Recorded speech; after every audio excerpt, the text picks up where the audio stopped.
রচনা দিদির এই মন্তব্য শুনে অনেকেই অবাক হয়ে গেছেন। তিনি বলেছেন, যদি আগে জানতাম দলের মধ্যে এমন ঘটনা ঘটে তাহলে হয়তো আমি রাজনীতিতেই আসতাম না। হঠাৎ কেন এমন কথা বললেন রচনা দিদি?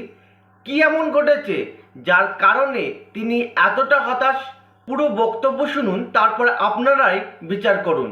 যদি জানতাম যে দলের মধ্যে এত দুর্নীতি, কয়লা চোর, মাটি চোর, ত্রাণ চোর, বালি চোর, মিড ডে মিলের চোর, কি না কি বেরোচ্ছে কলেজের ভেতর থেকে, কি নেই মুখ থেকে বার করতে পারবো না কথাগুলো।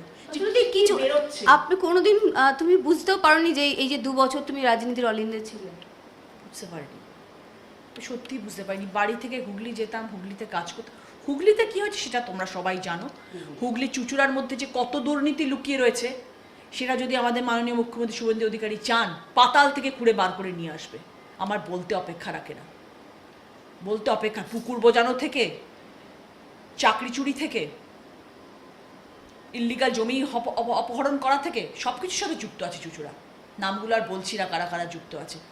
দাদা যদি চান পাতাল থেকে খুঁড়ে বার করে নিয়ে আসবে, আমার মুখ খোলার দরকার নেই।